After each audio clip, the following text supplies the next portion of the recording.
call the meeting to order at 5:45.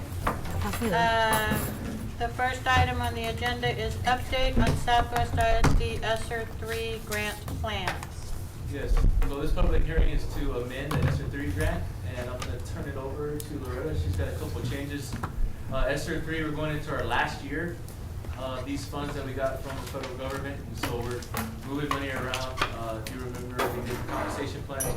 The big part of ESSER 3 that we want to spend the money on is the incentives that we're going to give employees during the before the Christmas holiday at the end of the school year.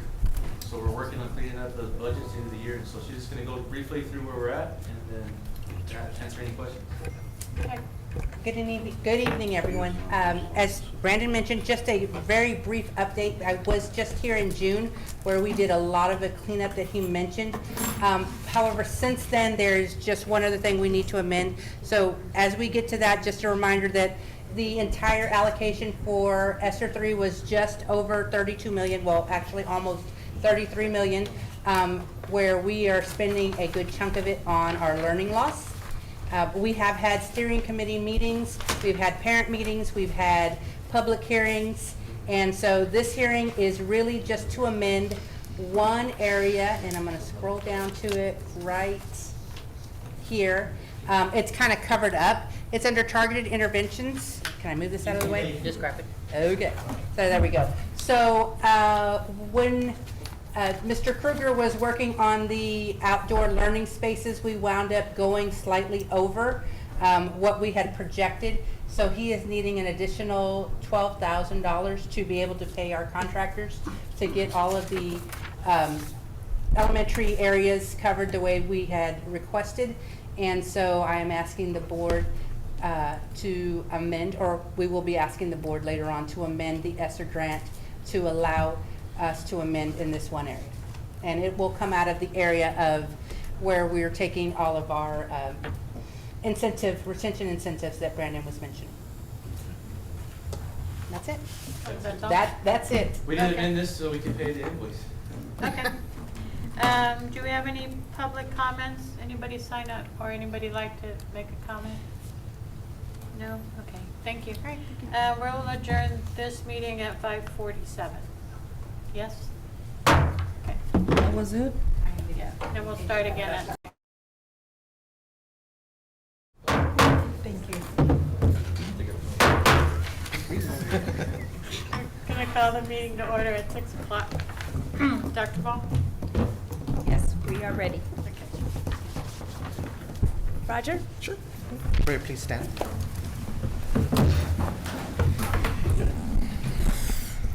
Dear Lord, I pray that you guide us always. Help us to carefully consider the relevant information that has been gathered. Help us to be innovative as we brainstorm solutions. Help us to wisely evaluate our options, considering the pros and cons. Even if we have different opinions, give us unity of spirit. We place our hearts and our minds in your hands so that you may direct us. In your name we pray. Amen. Amen. I pledge allegiance to the flag of the United States of America and to the republic for which it stands, one nation, under God, indivisible, with liberty and justice for all.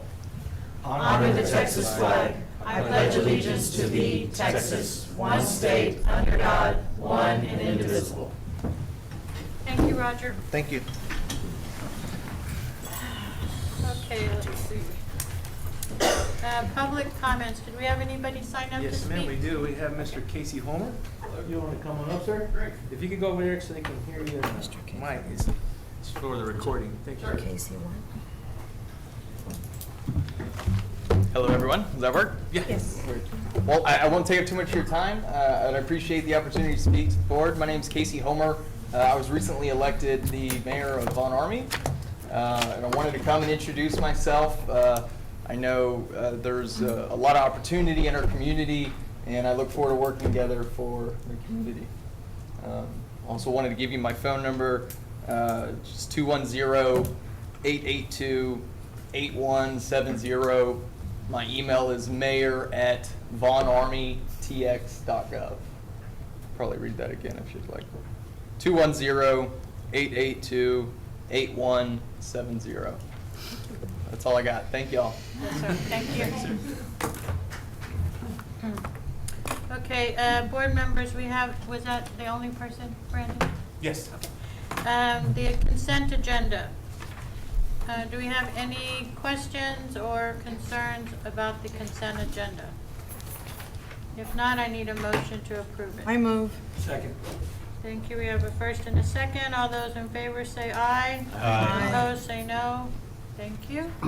Items of information, construction update. Yeah, we have a few items for you tonight that Thomas is going to kind of give you all a quick update where we are, some of our projects that we're starting to kick off for the bond, and some of the current projects we have that are non-bond projects. And so I'll turn it over to him so we have some cool, some. Start real quick, just, this is a brief update on where we stand with the stadium lighting retrofit here at the Southwest High School Stadium, that taking all our HID stuff to LED. Thank you. And just a brief picture there, it's the before and after right now. They are complete with Southwest High School Stadium and the Spring Sports Complex. And that just gives you kind of a split view of what we had and what we have now. So it made considerable amount of difference, I believe. They just recently finished Southwest Baseball Field and are on their way to this softball field, and then they'll be complete with I think you it. held off on the softball for a while, she don't need it. So, but I don't know if anybody has any questions on that one. It kind of gives a little bit of blurb there of the efficiency that we're saving on the lights, and then how many, it actually was less lights per tower than what we had originally, and still getting that much more light. So, other projects that are going on, our synthetic turf renovation project, they have completed at the complex before football season started. We are in the process of approving the shop drawings for baseball and softball at both Legacy and Southwest High School. Should have that approved and ready to be sent back next week. The pre-construction meeting where we're actually going to tear out those fields is scheduled for next week, so that will be ongoing now as we move through, and they are still on schedule, no issues at this time as far as getting done and ready to go before baseball practice and softball practice starts in the spring. And on that, so just really quickly, the baseball field, the logo will be behind home plate because of the amount of room behind home plate. And the softball field will be in center field. And then along the sides, we will have the names of the school, like Southwest Dragons, and then the one that's going to be a little probably difficult is Southwest Legacy Titans. We may have to just go like Legacy Titans. I don't know if the board's going to have an issue with that, but that'll be along the first and third base side. It'll look really nice. And once we kind of finish the shop drawings, we'll bring it back maybe our 29th meeting. We can show you what it's going to look like for both the softball and baseball fields. Maybe you could just put a SW Legacy. Yeah, we could do that. Yeah. that would be. Or on top of it, you know. Because we felt like Southwest Legacy was going to be a Yeah. really long. You know, I over like it. the SW, I think that Oh, was. no, Southwest it's easier to Legacy. put it on a Because he straight said there line. wasn't that much room. We'll bring some renderings of it. Yeah, we can bring the renderings back once we have the final ones. The SW. On other projects that we have going on, the new admin building, we have just today released had the pre-proposal for the CMR RFP. So we had, there were 7 contractors there today, 11 total have picked up packages, so I think we're gonna have pretty good turnout for bids. 11 have confirmed with the architect that they are interested in bidding, and that bid is on the 29th. So then in September at that meeting, we'll be bringing back the recommendation for a construction manager on that project. We have also, with bond projects, Southwest High School Press Box, Crewald School of the Arts renovation, and Bob Hope Elementary additions. All 3 of those jobs are officially kicked off on the initial design meeting. We're working out, we're negotiating fees right now and working through the contract process, in addition to also getting the CMR packages up and ready to go for those schools and getting them out the door. So I don't know if anybody has any questions on that. Outside of that, that's all I had for construction report. Oh, okay. Okay, everything okay? That's it. Okay, a monthly tax report? Yes, ma'am. We're right at 98.1, 98.2. We try to finish the year at 98.5 collection rate. So we're right on where we were last year. So it's really good. Awesome. Okay, monthly financial report. Board members, stop me if you have a question. Monthly investment report, gifts and bequests, enrollment report. Will we get something on first day of school snapshot? You'll send us something, okay. Purchases over 50,000, anything on that, board members? No, state accountability and accountability update. Ms. Well, we have, Bolte. yes. Yes,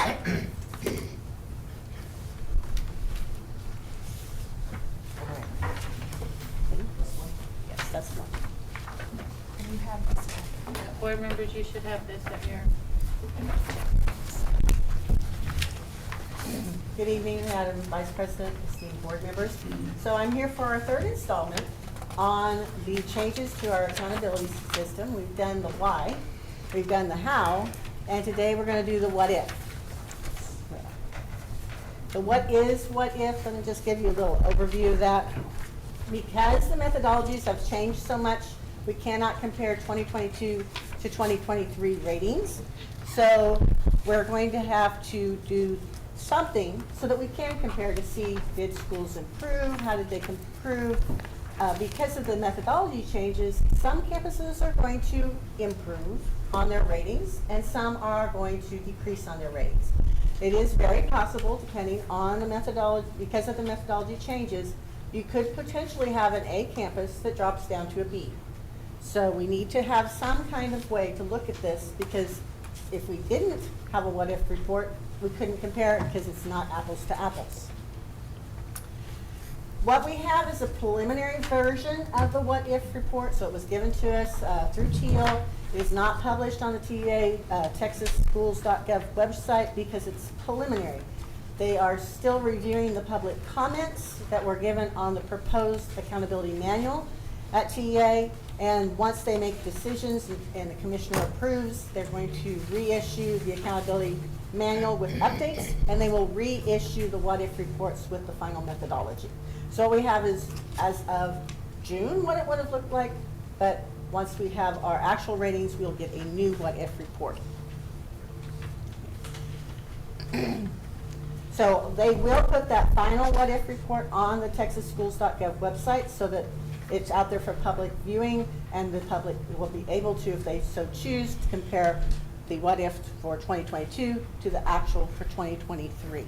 That gives everyone a sense of whether there's improvements, because we'll know if things are higher or lower than what they were in 2022. That gives us an opportunity to actually have apples to apples comparison. So let's look at them.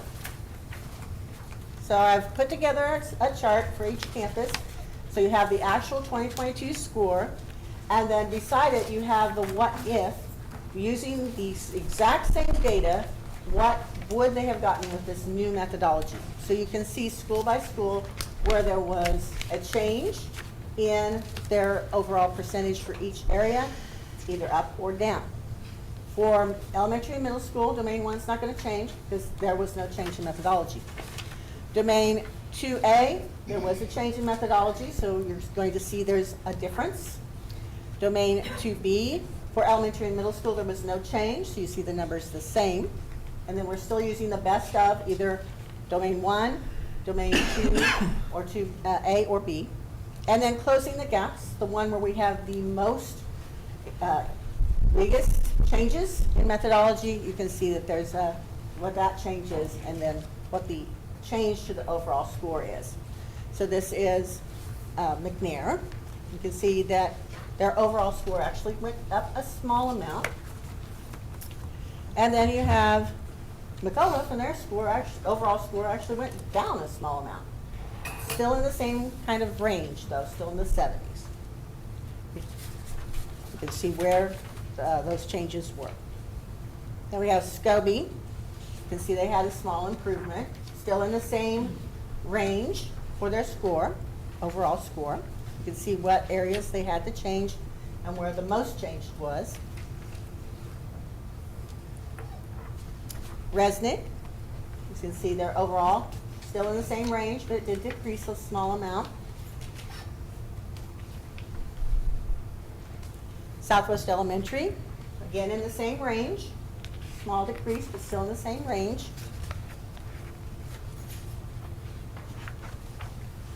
Sun Valley, their overall stayed exactly the same, even with the changes to the methodology and changes to some of the subdomains. Indian Creek, you can see they actually went up to a different scaling for their overall. Bob Hope, they went down a scaling for their overall. And Sky Harbor, stayed in the same range. Hidden Cove STEAM Academy went down a little in their scaling a little bit.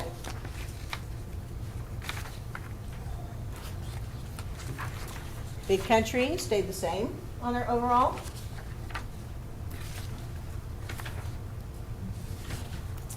Elm Creek stayed in the same range for their scaling. And Greenwald stayed in the same range. Spicewoods Park went down a little bit in their range, their overall. And Mayo Creek stayed in the same range. Now, high school, remember we have large changes for high school with our CCMR. We had those humongous changes in how that calculation is going to run. So you can see they have a quite a bit larger change in their overall for Southwest High School. You can see how that impacted their domain 1, which is where you see that the biggest CCMR change. That's also showing up in domain 2B. You can see how that changed that, and it shows up in domain 3. CCMR shows up in all 3. So you can see how those changes came about and how that change would have changed their overall score. For Legacy, you can see how theirs would have changed. Again, those humongous changes in CCMR are impacting across the board in their overall. And then CASTEM. Remember, CASTEM does not, because graduation rate runs, you cannot get a graduation rate until you're on year 5 of existence as a campus, and then it runs 2 years behind for accountability. They don't have a graduation rate used in accountability yet. And then for the district, remember, we're not going to use the same methodology. Each campus is going to contribute a percentage for each domain, so you can see how that's going to could potentially impact our overall rating for the district. Because the larger schools are going to contribute more toward each area, and the smaller schools are going to contribute less, rather than doing actual calculations for the district. So we don't have our scores We don't have yet our- for 2023. We have, we don't have The school our. year that just ended, we don't have scores. We have, we've gotten our, we just got our 3 through 8 scores last week, toward the end of the week. And so we're compiling that data. We'll be bringing the comparison once we have it for the other, us to the other districts. That should be brought to you in September, at the September 4th. But we do have those scores for our district. So you're showing us this, so we're not in shock when we see our scores, or what? The state wanted you to know, based on this new methodology, what could potentially happen. So, the test that the kids took, in the 20, not this one that just, but the one before. Those are these that we're looking at. No. This is 22, 23. No, this is, yeah, that's Right, right. This is so we're 22 looking data. at those We're and With a new applying methodology. these new rules. Correct. Okay, so the test that they took this last time, of course, it's not the exact same test that they took the year before. Correct. But it was more rigorous than the one before? Okay, The test changed and the formulas have changed. okay. And Lots so, of changes. okay. So if, using these new rules, we would have been a C district In 2022. with the test? Yes. Okay. Yes. Well, just is crazy. Right? I mean, the state's just crazy. Lisa, The And state- they don't even know what they're doing because we're just now getting, it's like you're always chasing a moving target. It's just So do we have a crazy. plan in place so that the rigor can increase and our scores can? right, go we do, and you will definitely be hearing about that in one of the next agenda items. So we do have a plan in place, so if we could discuss that plan at the next, Yeah. the other one. But I did want Ms. Bolte to share a little bit in regards to another concern, is some recent changes that are coming up for special ed students. So these are major changes. So will you just briefly talk a little You're bit? talking about the Star Alt changes. So the federal government has looked at our requirements in Texas for how we qualify students to take the Star Alternative test. It's a very different test than what the other students take. And they've been very concerned with the number of students in the state of Texas taking this test because the federal government says only 1% of the Texas population should qualify.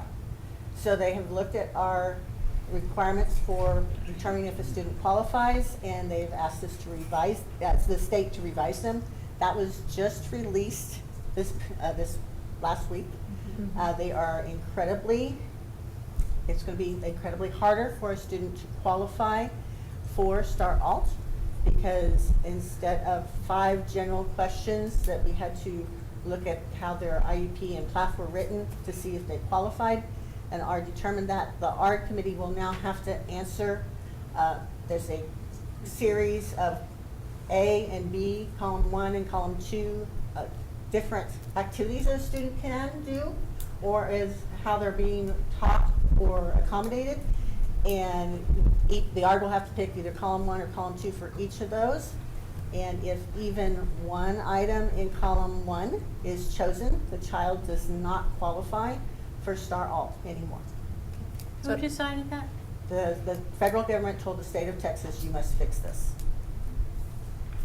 So that is a huge concern Well, yeah. for us. And then also just keep in mind the percentage of special ed students that the district has. Both of those two combinations could have a huge impact on the district.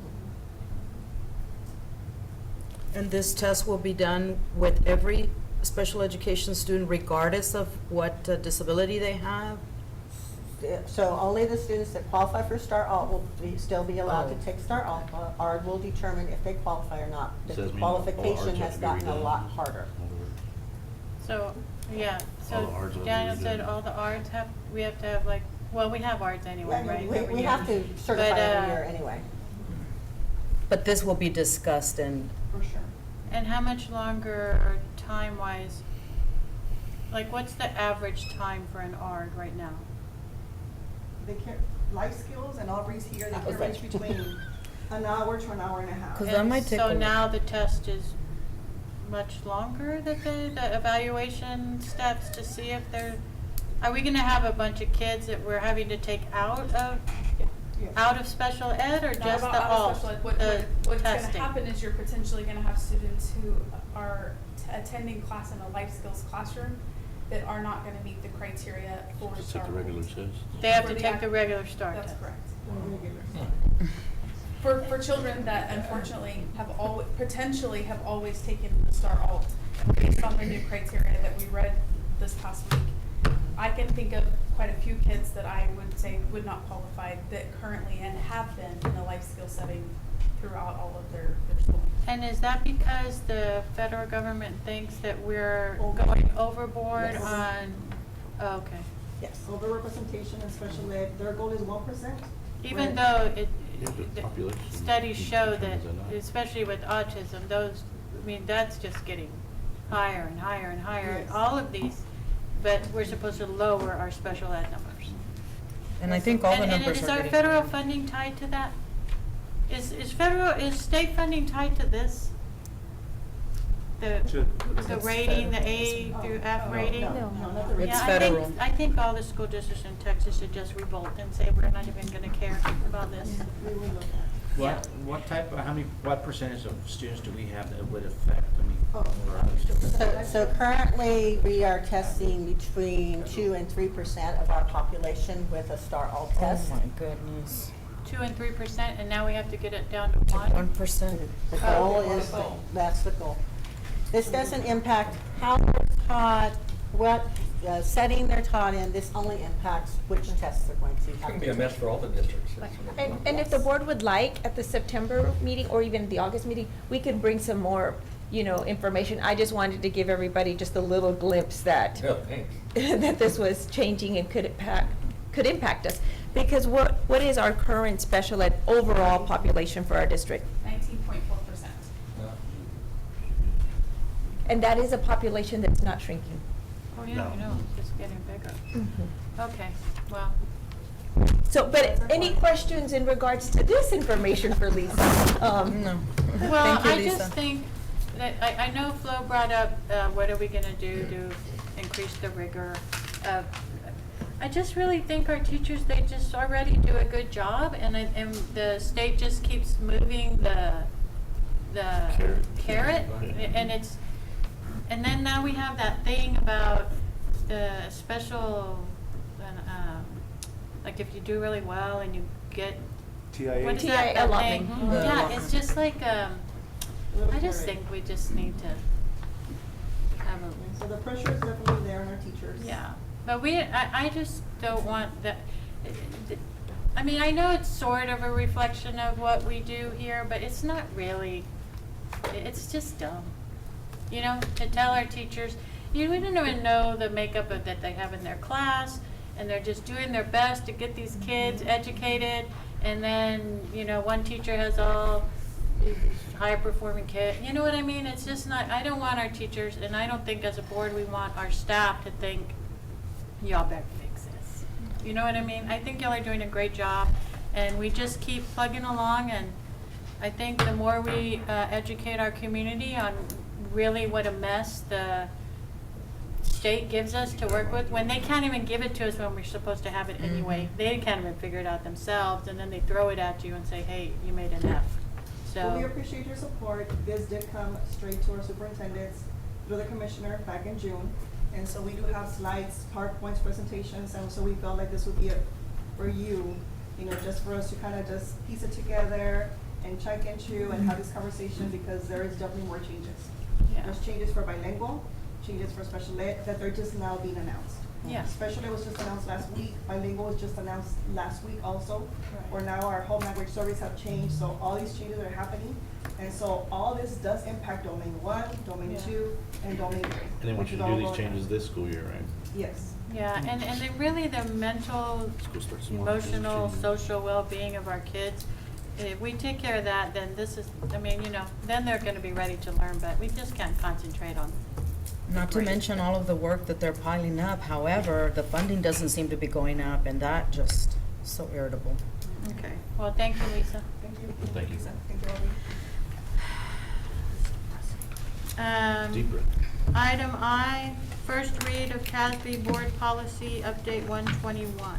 Yes, we have Ms. Barsonis that's going to share some information with our policies on both I and J on this. Ms. Barsonis? So I know that you're super excited to read over 65 award-winning TASB policy updates for 121.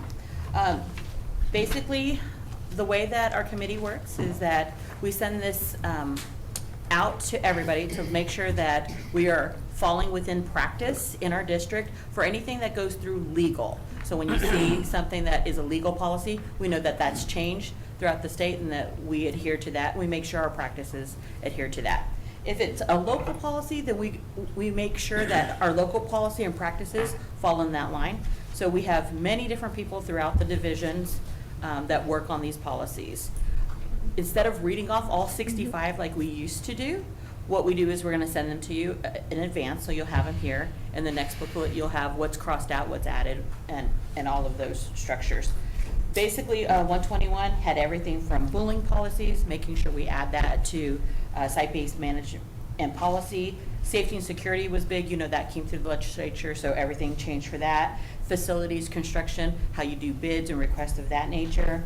admissions policy for homeless, and different aspects to make sure that we get them into school faster, and then public access to information, which you'll hear a little bit more on later on today. So this is a first read, and if you have any questions, I did ask the directors or program individuals that run any one of these legal policies to be ready for any questions. If not, we will bring them back to you on the August 29th for approval.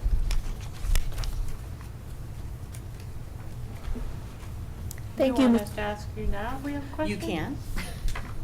And if you want to have that later, then we could go ahead and when we go to do the approval, we can specifically talk about the ones that you have questions on. Is that what y'all want to do? Y'all want to look them over and then ask at the next meeting? That's fine. Okay, all right. Thank you, Francis. Did you have something to say? No. Okay. Mm-mm. Is that INJ? So I have the next one too, Okay. just because I love a good policy. And so with this one, we are asking for a first read of 3 local policies, EIA, EIE, and CDA. So that's hard. It's going into vowels here.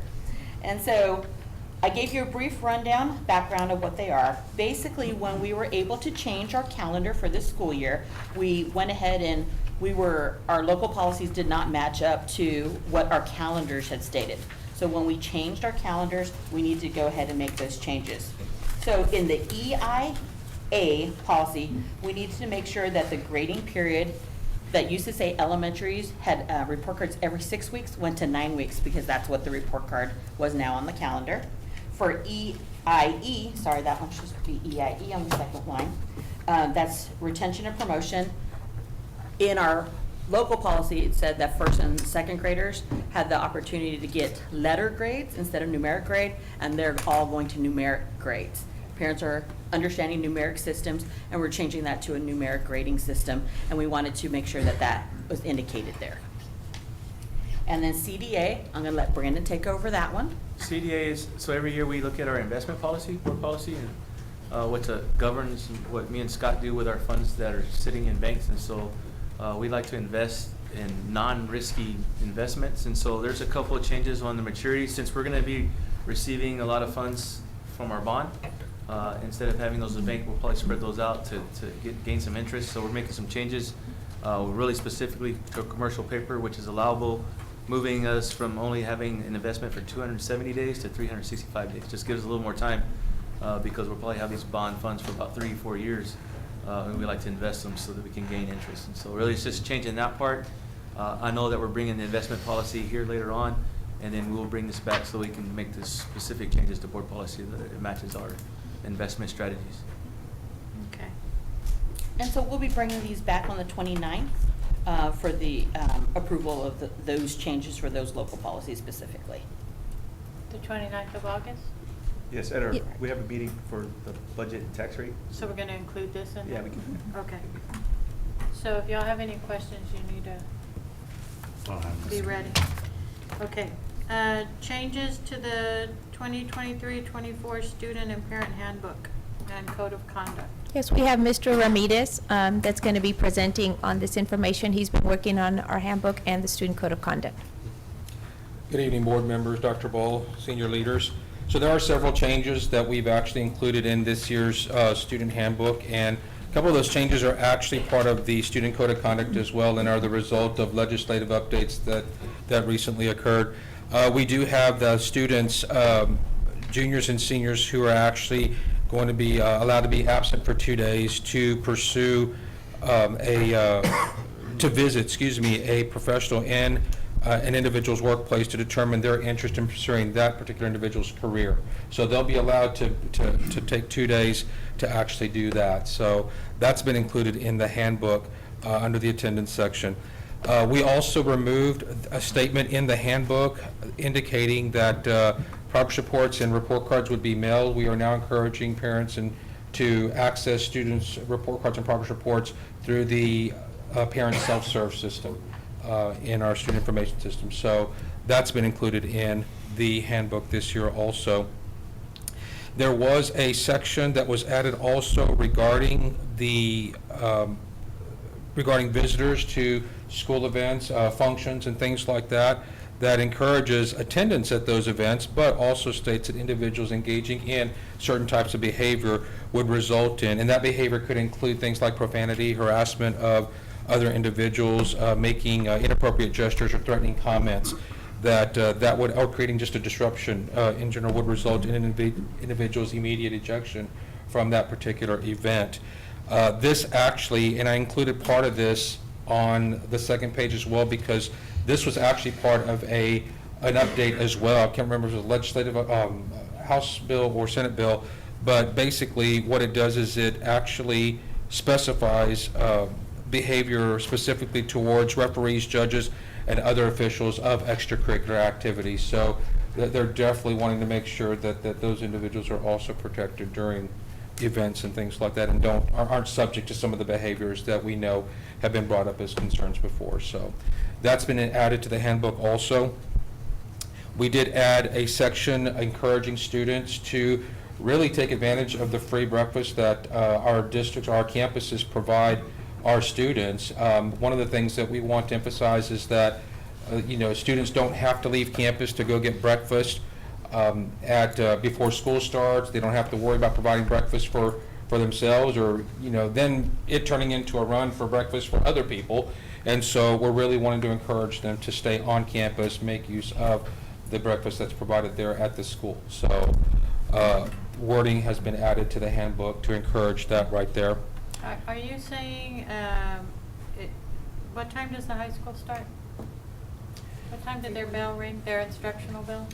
8:55. Okay, so they're still going to be allowed to bring their breakfast that they've gotten somewhere else before that time and eat it in the cafeteria, Yes, right? yes. Okay.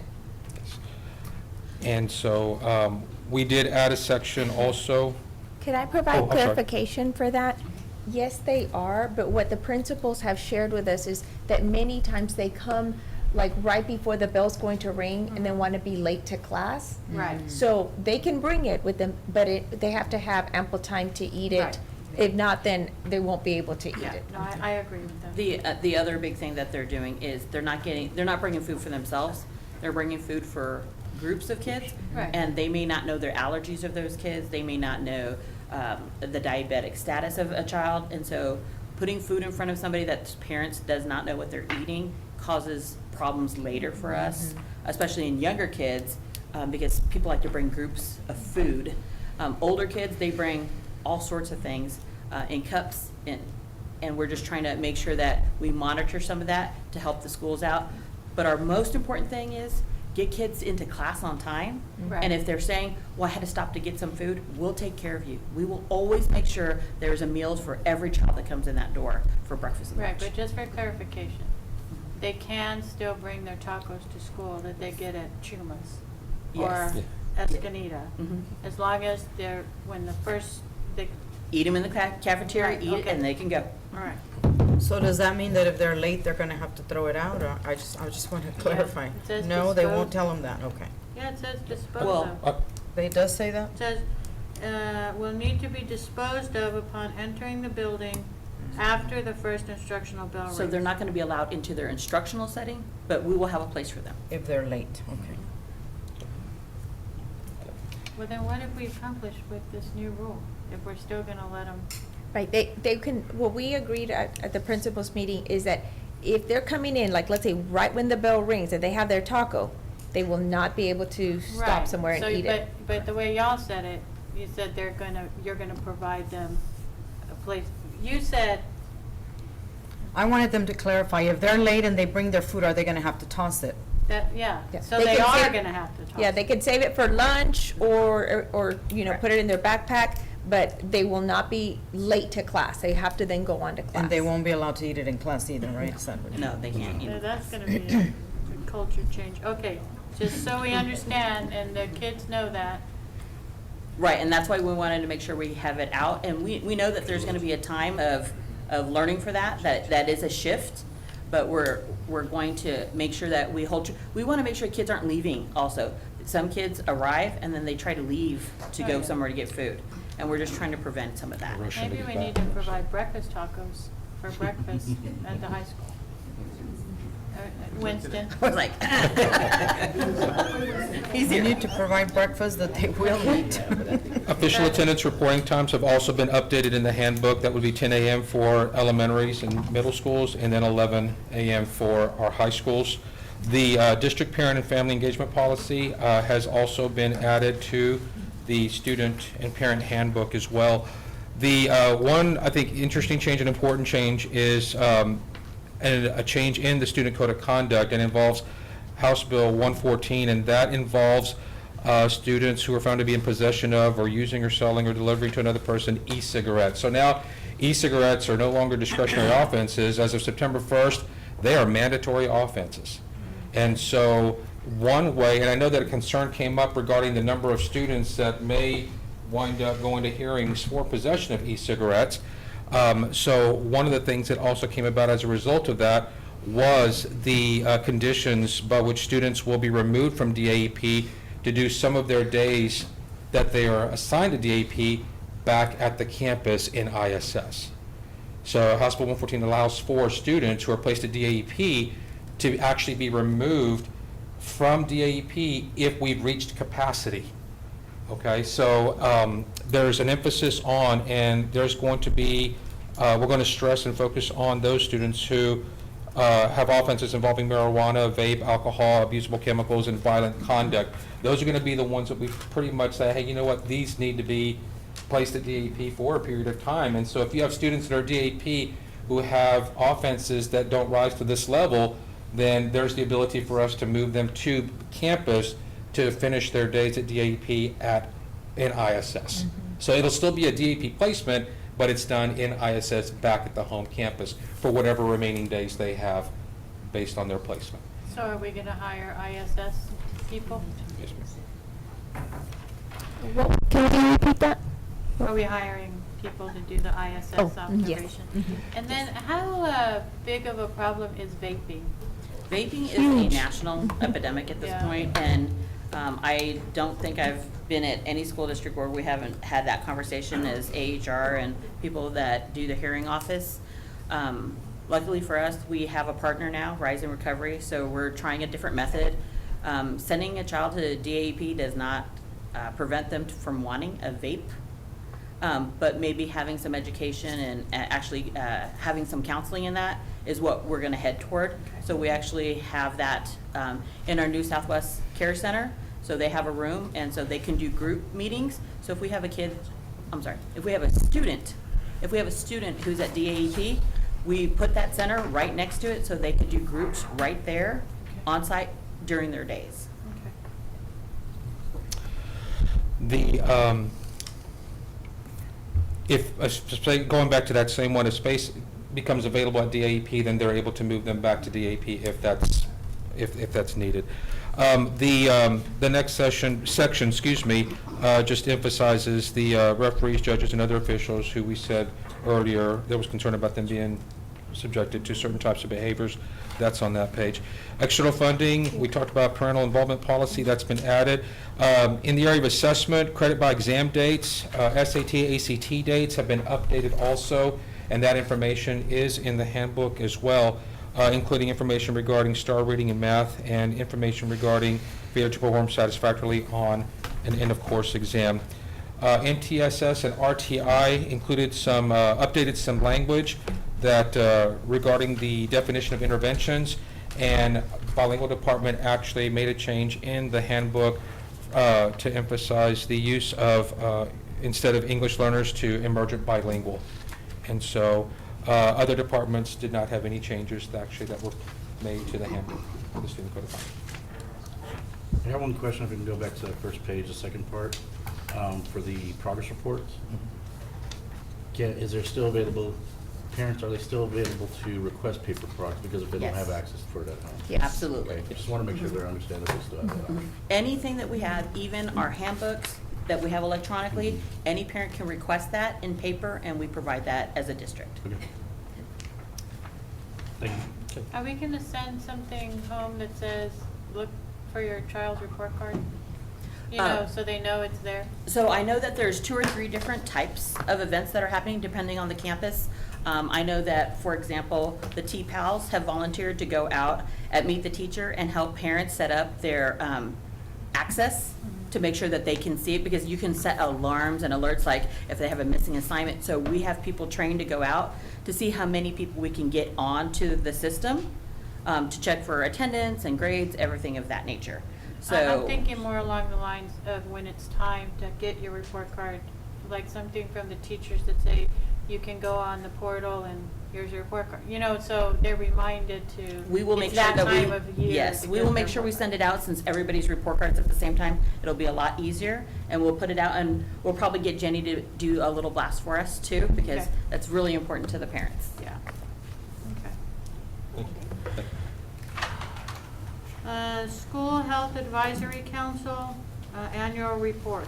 Yes, we have Coach Hernandez and also Ms. Guerrero, because she is going to be taking that over. So we have both of them to share some information. This is passing of the torch here. You get to watch it in action. And they're putting him to work at it. Oh, well, okay. He's handing you 3 documents right now. Basically, it's a year in review in a sense. For you guys, it is required by the section 28.04 of the Texas Education Code that I give you a written report of what we worked on this year. You guys heard Ms. Adokin talk about the importance of just focusing on the school health, the child's health in the school. And these are the things that we can control within our district. And so I just wanted to give you an update on in a summary really quick of the 4 meetings that we had. In the first meeting on October 5th, we did bring in someone, Cliff Bakersfield. He is the president of Choosing the Best Publishing. This is a different sex ed program that we wanted to bring to our shack. Although they did not bring this as a recommendation this year, I have a feeling that it could be coming up. And the reasoning is so that we can increase the amount of students that we reach in sex ed. We also did bring in our nutrition staff. Kylie did go over the wellness policy update, National School Lunch Week. In the second meeting on December 14th, we did talk about formalizing the shack so that we can make those changes to the sex ed program efficiently and smoothly. We talked about a project that is a survey that should have gone out this year to collect some data. We can get some information on the diabetic issue that we have, diabetes, or other health issues within our schools. The Aquatic Center also went over a lot of programs that have been added to increase the activity in our students, as well as another update of the local policy subcommittee by Katie Mahoney from our nutrition staff. In the third meeting, we brought in Ms. Mary Levry, the Director of Employee Benefits, to go over the Go 365 program, which focuses on the health of our faculty and staff. And so we believe that if our faculty and staff are healthy, then we can ensure that our kids are healthy as well as bringing some clinic updates. Elizabeth Manrique did come in, and she did also talk about Tidal Care Health because Valerie Maldonado could not make it. But these are also other ways and other resources that our children have in the nurse's office, as well as other in our clinic, utilizing our clinics that we have prepared for them, as well as another wellness policy update by Katie. And in the last meeting, we did talk about some board appointments that you guys have given us, although we are still needing some from you all, which is one of those documents that I have given you. We talked about some shack bylaws, which the board did, the committee or council did agree upon. And then the Mayor's Fitness Council highlight, we brought in one of our students from Scobie who's starting a program at the high school this year for snacks. So it's going to be pretty awesome, especially for those hungry ones that get their food taken away. And then we also were able to highlight the Lou Interactive Playground that we purchased for the physical education classes. That's going to increase their engagement and their activity in PE. So is there any questions about the 4 meetings that we had? I do have a question on that. On the first meeting, you talk about the different curriculums that we already do for sex education, and then you said that y'all were presented a new one. Could you make sure that board members get a copy of that? For sure. Because that's probably the biggest, one of the biggest things that we get asked. So, like with plenty of like as soon as possible, that way when you start discussing it, that we know what's. Absolutely, I'm glad you brought that up, and that's the reason why we are asking and requesting for those board appointments to be made by those that have not, because once I have a formalized council that will be doing the voting on these recommendations to bring to you all, the faster that we can get that information to you. So choosing the best was just really informational to see what other programs are out there.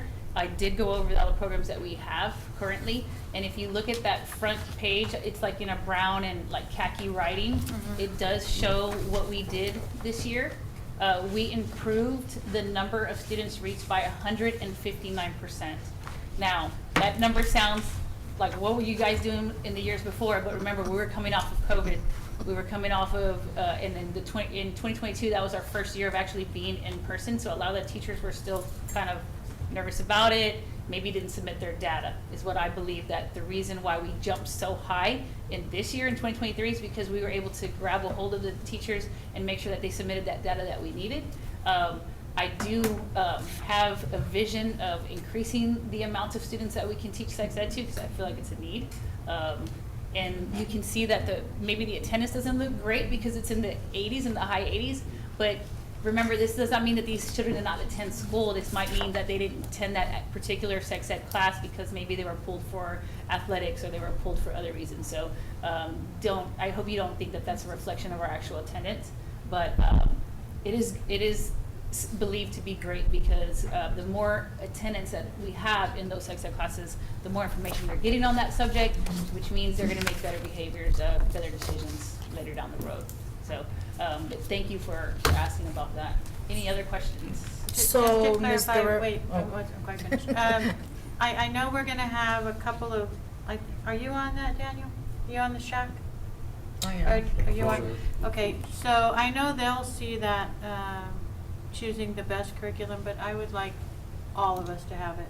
Yes, So ma'am. not just those two representatives. Yes, ma'am, we hope Okay. to be able to bring that to you as soon as we Well, I think she's saying that. I'm asking for it before y'all Ahead of start time. voting on it. Before y'all bring a recommendation, I would like it in enough time to read it so that when you do bring it for a recommendation, we know what we're, Absolutely. we're Yes, ma'am. approving. And if you will of. just send it to Mona and I, we'll make sure we give it to the board. Yes. Are you saying that the committee might not possibly recommend it? They could not. That's good. Until she gets the committee together, I think that we need to get all the appointments. They might not even recommend that. They just something to look at. No, I know, but what I'm saying You is still that wanna look at it. parents are they're very interested in what sex education. So anything that we're thinking of bringing, then I think we as a board have to do our due diligence to read it. And so that we're not approving something and then parents are screaming at us because this is in the curriculum. We'll get you a copy. Okay. There is a pretty good representation of parents involved in the committee, so you can always have someone call, any of those parents probably. Anything else? Board members? Any other questions? No, but you're doing a great job, Sandy. Thank you. The last document does have the board appointment. So, for example, Daniel, you'll see that your board appointment is listed on there. So, for those of you who have not, if you guys can get that to, I guess it would be Francis now. Right. Okay. Do you, for the two new members, if you haven't been educated, I guess, on this part, is you are going to choose someone to sit on that council that represents our district. So we prefer that they live in the district, and we also prefer that they have students that actually are going to school, so that we can get a true reflection of the student body that we have here. So we just need a name from you, and I've suggested people on this list. That does not mean you have to choose from this list. You can choose anybody that you know that would be a good representation for us. So when she's gonna take over the Yes. shack, is that what you were saying at the beginning? Yes, ma'am. How soon do you want this recommendation from us? Sooner the better. As soon as possible. Yes, ma'am. Yes. Yesterday? Yes. Gotcha. Yeah, as soon as possible. All right. Thank you so much. Thank you. Thank you. Okay. Budget and tax rate update. Yes, ma'am. So we're getting close. We have Scott Stevens. He's kind of go over currently kind of where we are. Give me 1 second for the presentation. I want to, for the board members that have kind of been through our process, we're going to get to a point on August 29th that you as a collective board will approve the budget by function. So functions are, function 11 is instruction. So how much are we spending for instruction? And then we have different functions that represent different areas of our district. Like 51 is facilities and maintenance. And so we're working that way to get a budget that you can approve by function. And also we've finished kind of finalized revenue. And so he's gonna show you where we are projecting revenue-wise. Remember that the state didn't help us in revenue. We were hoping for a big push, especially after COVID. For the new board members, as we were coming into the budgets out of COVID and using our ESSER funds to supplant our fund balance. So over the last, I would say, even before COVID, we've been putting money into fund balance. And our fund balance is really for rainy days to, we use them for capital projects, to do things in our district. But we also use those funds for one day where we may run into a time where we need these funds to help us run our district, and we're kind of in that time now. So you're gonna see a deficit budget. We strategically, over the last 2 years, used our funds and ESSERs to be able to move money into fund balance. So even during COVID, we've been putting money into fund balance to really get ready for these next couple of years until hopefully the state at the next legislative session, or hopefully the next special session, decides to come out and really help school districts. And so I think we're not an anomaly. I think a lot of school districts are facing the same things we're facing, trying to stay competitive with our raises that we did. Staff, we're gonna see that we're still continue to grow, so we're having to add staff. Cost of everything has gone up, from facilities to transportation to just instructional materials. So it is a pretty progressive budget. There is a deficit. I know you've been seeing it, and so this is not the final one, but we're pretty close to the end. I will say he's going to talk a little bit about property values and dealing with tax rates, and so we got compressed a lot on our tax rate, which is a good thing for our taxpayers. But it also requires us to get more state aid, so it kind of balances it out. So he's going to explain that. Just keep in mind, you're going to see numbers that are going to be upside down, and we have a strategy to deal with that, and that's what we've been doing over the last couple of years. And moving forward, we're going to just have to monitor it, and hopefully the state comes back in the next special session or next legislative session and really helps us. And then we need to probably put some strategies in place ourselves to kind of deal with the deficit, because you never know if they're going to help or not. So. Scott, go ahead. Before you start, can I ask a quick question? So the legislature approved the $100,000. Well, we have to vote on it right in November.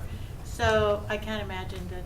No, we're being told, every consultant says to put it in, do your budget based on that. So how much of a hit is that for the taxes that we're gonna collect for the schools? So we are gonna collect less taxes than we've been collecting. So we were probably, if we would have not had the homestead because of our value growth, we didn't even calculate that, how much we would have got, but so this year we collected $53 million in M&O taxes.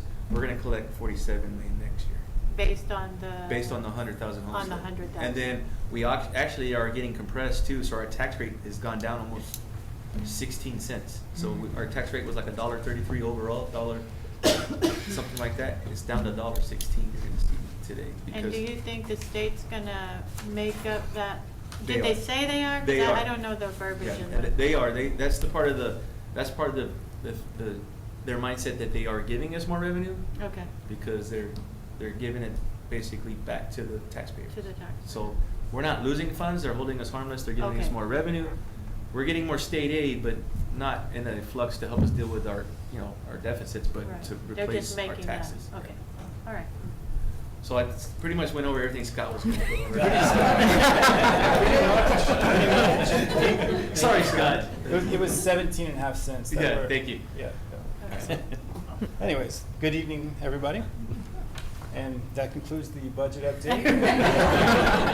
Now we'll just swing through it real quick. As you all know, the board does approve the three budgets up there on the screen: the general fund, the child nutrition and debt services, as well as sets the tax rate. And we are hoping to do that on August 29th. All right. Here's a slide that Brandon referenced. Talks about different revenue streams, and as you can see, we are looking to get more state aid because we're looking to have less taxes. So it's kind of an offset there. And since we have more students, we're going to get a little more cash. Of course, it doesn't help us if the kids don't come to school, so that's very important for this upcoming school year. So not only we have increased property values, but we need to have increased attendance. All right, so there's some other revenue sources right there that we have available to us, just for your reference. All right, so as referenced earlier today, we have a deficit budget that we're looking to approve, and there it is. This budget does not include the rollover purchase orders that we'll be bringing to the table. So 13.9 is the projected enrollment for the year? Is that what you're Yes, 13.9 is the projected enrollment, and the average daily attendance of 12,000 is what we're looking to get funded off of. So we're hoping to get that average daily attendance a little bit higher, but we did write our budget based on that. Did we get a copy of that? Or is it in here? I do not believe it's in here. I can make sure that we get it to you. Thank you. All right. Report it to you. All right, so what is a rollover? I took these items off of an email that the purchasing director sent out earlier today. So it's good verbiage. Thought I'd use it. So basically, any PO that hasn't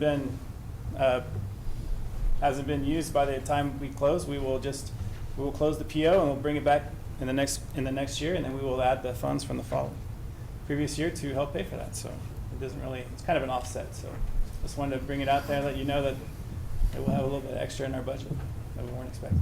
All right. And this is our food service budget. As you know, Winston makes a lot of money in the food service budget, so we have to spend it down periodically. And so he has a nice fund balance going that we will try to spend down. He's got a good fund balance plan in place. Trying to get some new steam tables and some freezers in place, and a new point of sale to update the program there. So it's going to be about a $2 million expense that he's looking to do. Very exciting. All right. Debt service budget here. We have, as you know, we sold $200 million worth of bonds a few weeks ago, and we actually are receiving those funds tomorrow. Very exciting. And then as we receive the funds, we turn around and pay our first bond payment of $500,000 on the 23rd. And then we have a slight deficit budget here, but we have an opportunity to refund one of our older bonds, and so that should clear that up, and we should be okay. So it sounds like my time is up. I'm just kidding. So the legislative update, the property tax, the Senate Bill 2, talks about the $100,000 exemption there. And so since we passed the bonds before September 1st, we are held harmless to that change in the law that will probably most assuredly be approved in November. All right. Earlier, about 5 minutes ago, we referenced the tax rate. Here it is on display.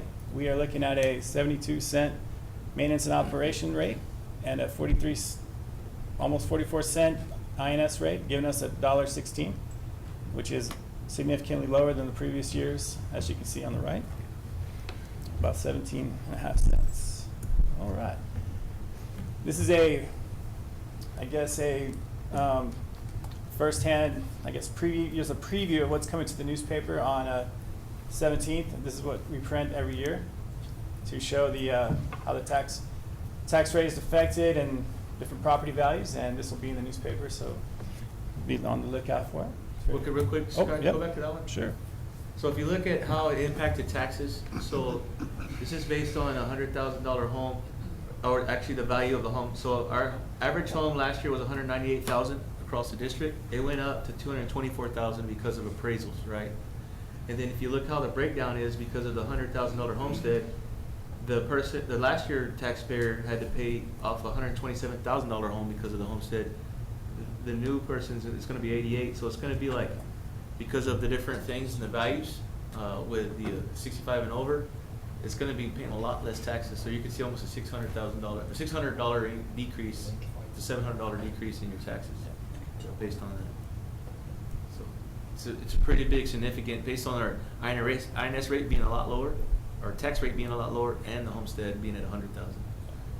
So you're gonna see a significant increase across the district if you're a homeowner in our district, which is pretty significant for the taxpayers.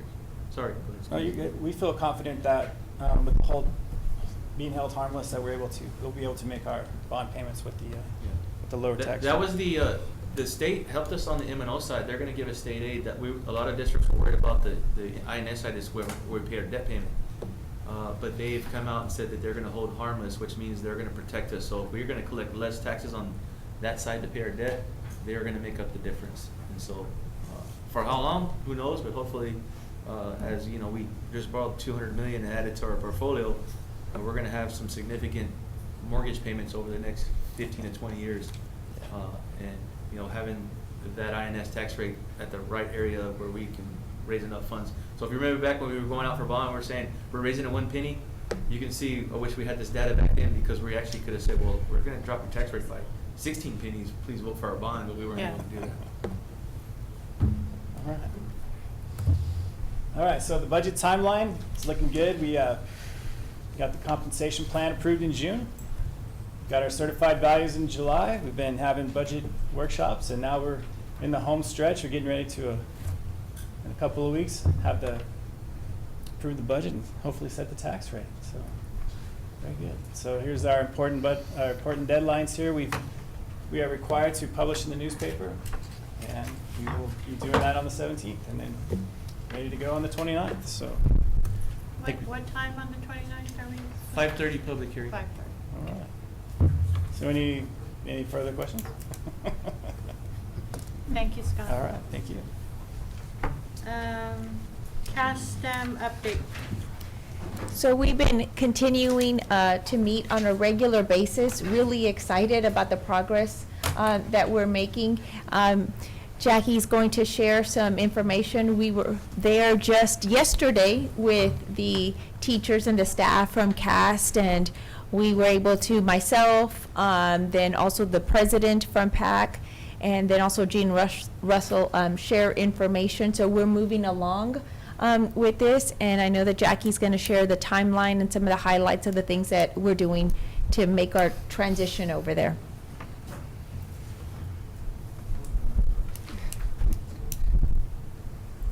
Good evening. So thank you again. So as we start to make our transition, our initial transition this coming January, just wanted to provide an update on the timeline for the fall and the work that we have been doing so far. So as we get that going, the initial, we have a timeline that, no, you're good. Let me see, did it go? Okay. So this is just an overview of the events that we have planned so far to help with our transition, looking at it from January and then moving back. So we did do an initial visit last week with our leadership team to look at the space so that our leaders could see what the space that we would be moving into. Then we took our whole staff, as Dr. Ball said, yesterday we held our professional development there on the campus. We had several of the Palo Alto leaders join us throughout the day to welcome the staff, as well as Gene Russell from CAST Network, to show that we're all in this together and that this collaboration will continue to be ongoing for our staff and our students. We do have our first initial parent meeting scheduled for this Friday. We will have meet the teacher, and then we will have a parent meeting to just let the parents know, about the move. We will be creating a QR code so that parents can start submitting questions. And what we plan to do is take all of the questions that parents and students have, create an FAQ page, and then connect that to our CASTEM homepage. In addition to that, we'll be creating a transition page also connected to the CASTEM page as well, so that parents and families can go there with all of the questions that they may have. So we will be meeting with all of our students by class on the first day of school, so we can also let them know. Several of them will probably be there on Friday night, but the Friday night is geared more towards the parents. Monday throughout the day will be geared towards our students. We are also planning to have focus groups starting in September, so we will be meeting with groups of parents in a more intimate setting and answering those questions. What we want is we want to get questions up front, so that way when we have the focus group meetings, then we can go back and answer those questions. So we know what the questions are, and we can have all of our leadership, if we're not sure, we can have leadership come in and help us answer those. So we will have monthly meetings with our families. In October, November timeframe, we are going to be taking our students and families over there to tour the facility as well. On October 6th, we have a big meeting planned. We're calling it a PAC Southwest ISD Leadership Retreat, where we're going to be going over there and taking all of our POCs, our point of contacts, to meet with Palo Alto's point of contacts and plan for the day. So our IT, our PD, so anything that we're taking over there, so that way we can plan logistically how that will look. And then we do have a move-in. We're looking to start the initial move beginning or throughout December and then the beginning of January. Classes don't actually start until mid-January, so the plan is to take that month so that any faculty who's moving over there, any staff who's moving over there has that time to get settled in before we actually start classes. So we have been having, starting in the summer, we started meeting with Palo Alto leadership. Our leadership as well as Palo Alto and CAS leadership has been meeting weekly. Every Tuesday morning, we just do a check-in to see where we're at with the process. Any questions that we have, we get answered and then report back every week. So as I mentioned, that October 6th planning retreat is going to take place. Again, parent meetings and focus groups are scheduled. The website that we have for our campus will include a landing page for the transition. One of the big questions that we have been getting is around food and transportation. So transportation will definitely be provided for all of our in-district students. That's a commitment that we're going to continue to make regardless of what campus they're at. We've had meetings already with Mr. Tamayo and his team, how that will look for this year, because half of our kids will still be at CASTEM, the other half at Palo Alto. So we are going to work to make arrangements for all of that transportation to be provided. And then, of course, breakfast and lunch provided as well. And we're still working through those logistics, but all of our students, as mentioned before, will still be fed every day, breakfast and lunch. So and that's all I have. Questions? Thank you, Jen. Thank you. Boundary rezoning of new residential developments. We have some new apartment complexes that are coming up, and so Yeah. Brandon's going to share this information. And the one across from Benjamin is already tons of people moving into it. Just real brief, just wanted to show you some areas. I know that we got the demographic study back in June, and some of the real area of concern for our district is really Spicewood Elementary. That zone it basically takes up the whole area of Legacy and Resnick, and from I-35 all the way to Palo Alto and Texas A&M. And back when we did this was their enrollment in this last year at Snapshot, and we were projecting to be about 730, which was a huge jump for Spicewood, and right now we're looking at they're about 747, 750. And you can see that just right here, the registrations on the 2 days that we had registrations, you can see how it outpaced all the other elementaries. Apartment complexes, lots of kids are coming, neighborhoods are growing, more houses are being developed. So we probably need to really take steps right now to relieve Spicewood, because if they continue to have more kids show up throughout the year, they're going to be at 800, 850, which they'd be way above capacity. So what we want to do is kind of restructure some areas that doesn't have kids yet, but may get houses soon, and get those kids to schools that have availability and space. So this is the Lennar home that is right off across, if you know where Amazon is on 35. So this is a huge, it's called Valley Soul. That's a huge subdivision. They don't have any infrastructure in place yet, but they're going to be close, and then they'll start building homes probably around January. So we want to go ahead and rezone this area here to Sky Harbor Elementary, where we have lots of capacity and lots of seats. And so if you're thinking about it, like if a bus comes in here, if you're a family here, you get in your car, there's not much difference in miles from there to Spicewood or to Sky Harbor. So we would like to really move those students, potential future students there. The same thing, this is the Bristols. Right here is Benjamin's. I know it's off the map, but this is a huge subdivision, the Mesa subdivision, Mesa Vista.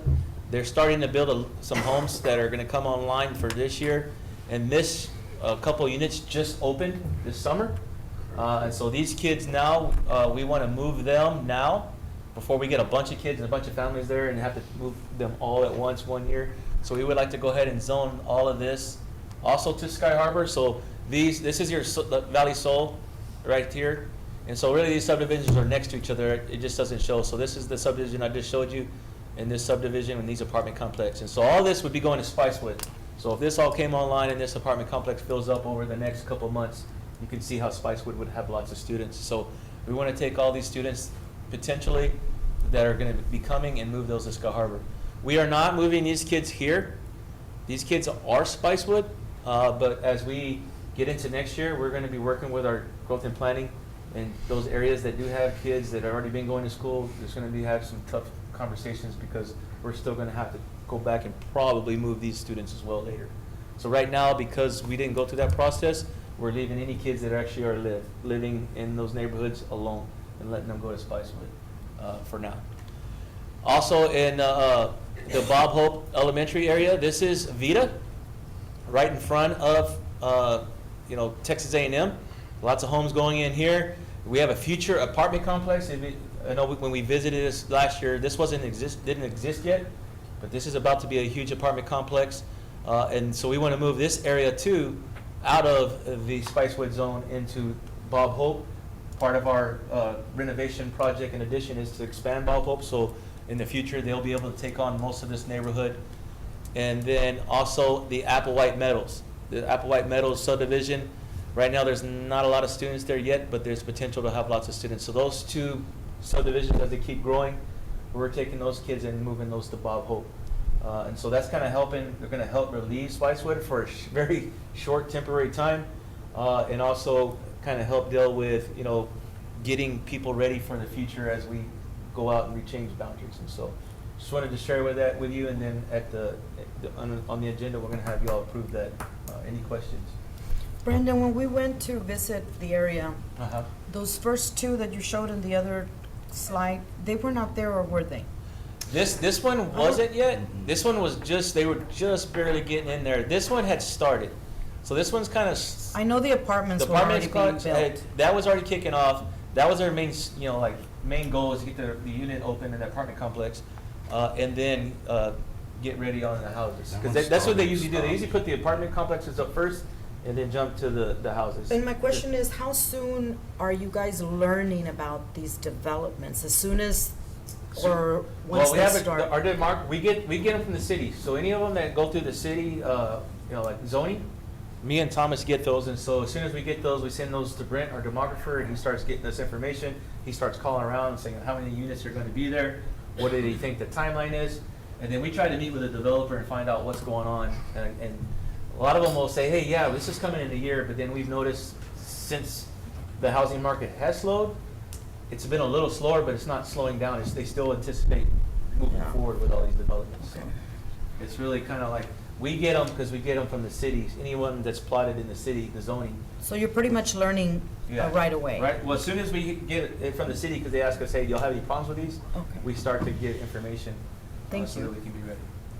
Right. Okay. Thank you, Brandon. Online auction results. We have Thomas that's going to share that information. So we did have normally our auctions are held end of October, beginning of November. Due to a new set of library furniture at all of our elementaries, we filled up all of our storage capacity area, so we opted to go with a July auction this year. There's still a potential that we may do another one in November based on what we're bringing out of the schools now.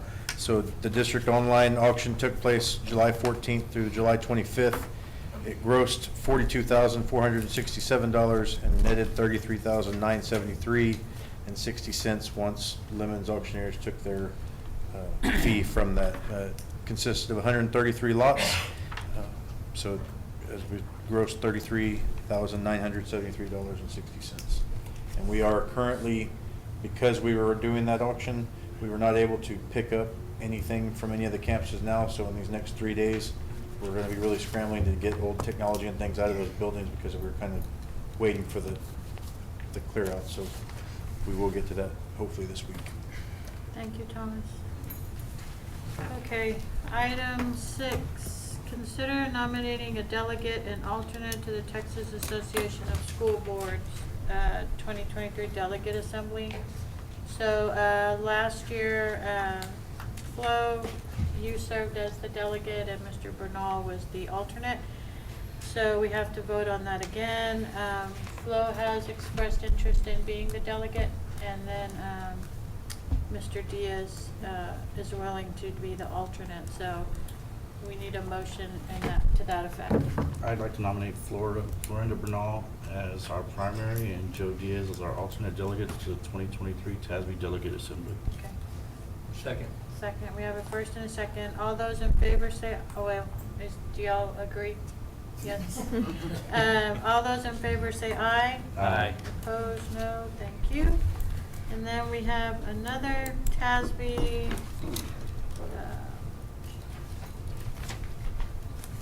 We have to consider our endorsement for a TASB member for the Board of Directors.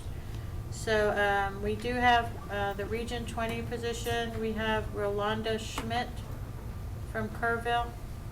Rolinda, Oh, Rolinda? Sorry, Flo. Do you know her? yes, And is she a good candidate?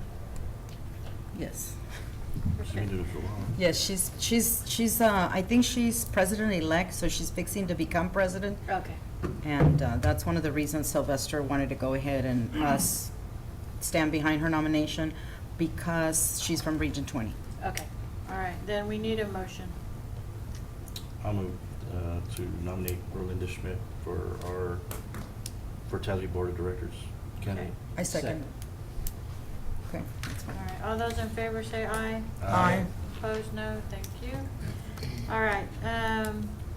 Consider the approval of the resolution to pursue certification waivers for 2 librarian positions. Yes, Ms. Barcenas has this one, as we're looking to have certified librarians at each of our campuses. So we made a change on the job descriptions of the librarians to make sure that they had more innovative practices for the new 21st century learner that we have. And in that, we went ahead and had 2 library aides that had been working as librarians at campuses, and we were looking for certified librarians to come and work, or people with a degree that had held the position of a librarian in other positions. We went ahead and had several job fairs. We went through and looked for other people, cold called lots of people for it. And as a result, we are missing 2 certified librarians at 2 campuses. But we have individuals who have worked as librarians at other public entities, public schools, in the public library that have bachelor's degrees. And so at this time, we would like to have a waiver to allow these 2 individuals to serve as our librarians, since there were no other certified librarians ready to take that charge for us this year. Okay. We need a motion. I'll move. I second. Okay, so all those in favor to approve the waiver, say aye. Aye. Opposed, no? Thank you. Business and finance.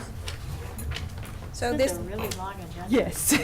This one is the one that Brandon and Chris just presented before the board, so now we're just seeking your approval on this one. All right, this is the boundary zoning for the new residential. So, I I need, move.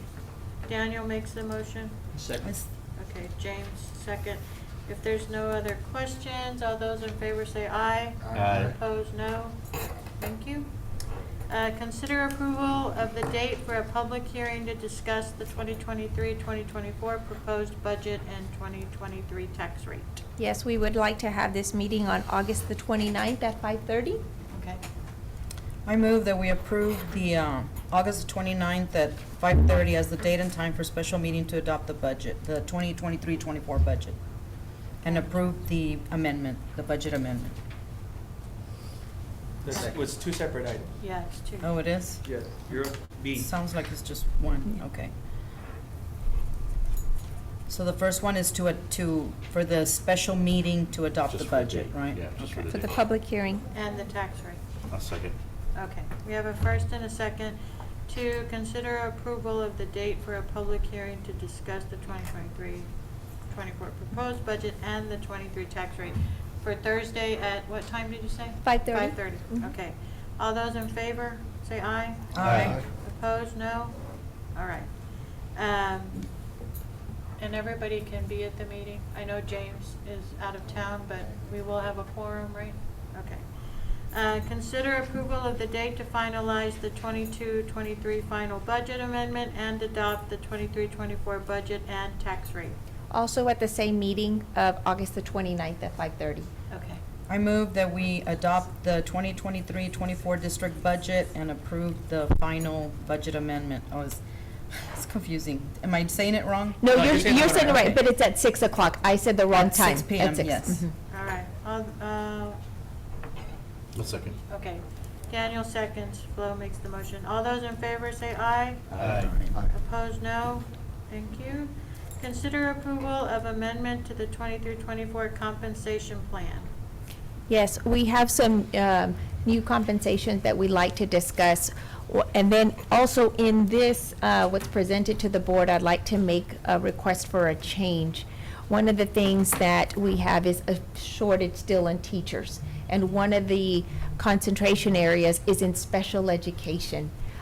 So we would like to be able to bring back retired teachers and offer them an incentive to come back and teach. But for the special ed teachers, like to increase that to $4,000 because we are still lacking quite a bit of special ed teachers.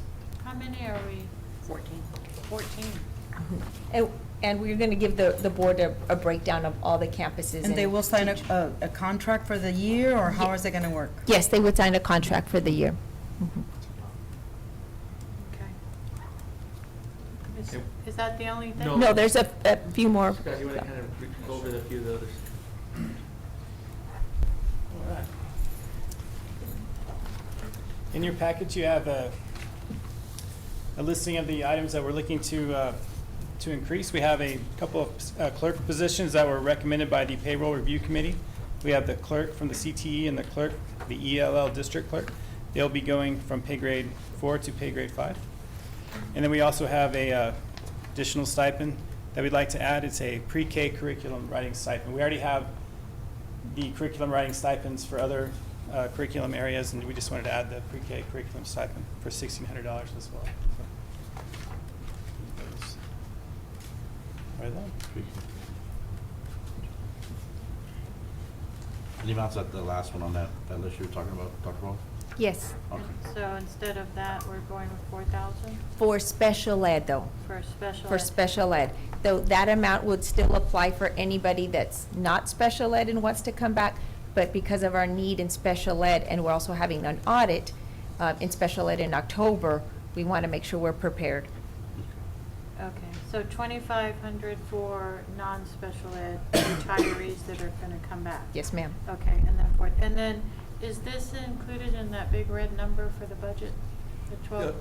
It is not, so we'll have to, all those are except for the Fourth. just adjustment for the, Okay. but I mean, it Right. won't be too It's about significant. 60 more. Yeah. Okay. All right, do we have So I move that we approve the attached updates that we just discussed for the 23-24 compensation plan. Is this including all of them, by the way? Yes. Okay, we need a second. Second. James, if there's no other questions, all those in favor say aye. Aye. Opposed, no. Thank you.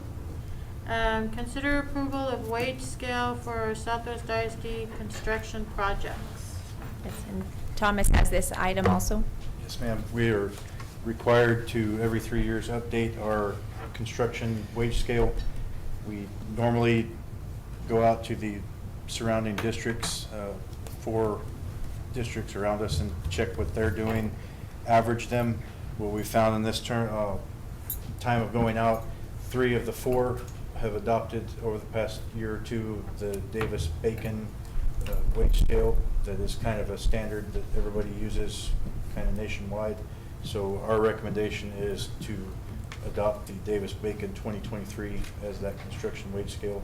It really doesn't affect anything. The numbers from what we had last time on the last 3 years to what Davis-Bacon is, there's not a huge difference except maybe in one trade, and I think that was the elevator trade. So it was considerably higher than what we had before, but other than that, it kind of stays the same. So any jobs from this point forward would be using the Davis-Bacon wage scale, 2023. I move. Second. Okay, we have a first and a second. Any questions for Thomas? All those in favor say aye. Aye. Opposed, no. Thank you. Consider approval of construction delivery method for the Southwest High School Stadium press box renovation project. Yes, ma'am. As during the construction update, we discussed, we went ahead and we've started meeting with architects on the start of design. One of the first things that we're doing on this project is the recommendation to bring a CM, General Construction Manager at Risk, on board at this point to get them on in time to help with construction questions and budgeting on the project with the architect and the design team. So the recommendation is that we use Construction Manager at Risk for the Southwest High School Stadium press box renovation, and subsequently with that, we also are asking for approval of the posted selection criteria there, where it would be 20 points for overall fees, 40 points for project management ability, 30 points for the contractor's relevant experience, and 10 points for a contractor's qualifications. If for some reason 2 or more of the contractors, when we go through that selection criteria, are within 1 point of one another, we have an extra option to do an interview with those firms for an additional 10 points to make the final selection. So our recommendation, the estimated budget is approximately $6.7 million and will be funded by the 2023 bond. So our recommendation is to go out for a construction manager at risk for this project. I move. A second. Thank you. Any questions about that? No. All those in favor say aye. Aye. Opposed, no. Thank you. Consider approval of construction delivery method for the Bob Hope Elementary addition and renovation project. Yes, ma'am. It will Same be thing? the exact same procurement method, the same selection criteria. This budget for this project is $7.9 million and is also one of our 2023 bond-funded projects. So it's our staff's recommendation that we use this construction manager at risk. It will be a campus that is occupied and will be phased, so there's some extra things that go into planning that with the design team going in, so that's our recommendation. Okay. I move. A second. Okay, we have a first and a second. All those in favor say aye. Aye. Opposed, no. Thank you. Consider approval of design development drawings for the freezer addition and renovation at Child Nutrition Building, 600. Thomas is going to pull up some pictures. Yes, ma'am. We have a short slideshow. No, it's on the, if you, yeah, it's right there on the top, the PDF right there. So also, Carlos Constantino is here with LPA. They are the architect on the firm, on the project. So what we're looking here tonight is we have started this project through the design phase. Carlos has a short presentation to go through, but we are looking to recommend design development, the design development phase, and those drawings to move forward with this presentation to the construction documents and getting a contractor on board to move forward with the project. So I'm going to turn it over briefly to Carlos to go through that. Good evening. Board leaders, Dr. Ball, appreciate y'all's time. Again, I'm here to make a quick presentation for the freezer addition design development presentation. Do I just push it? Okay, sorry. Just quickly going over the scope of work. Again, documents have already been started, but we wanted to show you guys at least addressing the scope of work. So the lime green is basically existing admin for the food service. So we're addressing removal of wall covering and then new painting of the walls at those locations, new painting of the doors and frames, new rubber base, new ceiling, tile, grid to remain. This is for all of the ceilings. New countertop for the existing reception desk. It's all PLAM right now. New lighting, which will go to our LEDs, and then as an alternate, a new generator for that space as well. Existing dry storage in that existing building, again, in that same lime green, basically new lighting in the dry storage And then the existing freezer and cooler, we're also putting new lighting, which includes protective cages within those spaces for the existing freezer and cooler. And then, if you can pan up a little bit, I'm sorry, a little bit more. Okay, there you go. And then we have the red indicates the new freezer addition, roughly about 1,600 square feet, about 40 by 40. And then, which we're addressing, and then I'll show you a quick plan. And the existing technology building, which is in the blue, addressing as an alternate the new generator for that facility as well. So just so you know, the alternates for those generators, with the way things went in the last year or two with the freezes and things like that, so we're just looking at having the potential to be able to network not go down, and Winston not to lose all of his product in those freezers and coolers. So, thank you, Thomas. Real quick, just to kind of get your bearings as far as the look, I'm sure you all have seen this facility, but the area on the left is looking towards the east. Can you? I apologize. Can you pan up a little bit so I can just see the description? There you go. On the left, again, just a quick review, where that basically that van is on the right-hand side. That's where the new addition is going to be, on the slide to the left. And then the same thing on the northeast photograph, again, that van to the right. There are a lot of existing conditions. There's a power pole that's running basically south, west to east that we've got to stay out, and then we have all the air conditioning that runs basically towards the south as well. And then again, just a little bit further towards the north is again the same look. You can see that power pole. We've got to stay away from that. And then to the north, we have all the HVAC on the north. So again, the addition is going to be left photo where that van basically is going to go. The conditions, when we looked at this, we looked at really trying to avoid the less evasive way to add a new addition. And so you'll see basically on the description, so this is the new addition. You see on the red, that's basically the new addition. The blue is an existing slab that's out there now that we're going to use basically as a foundation.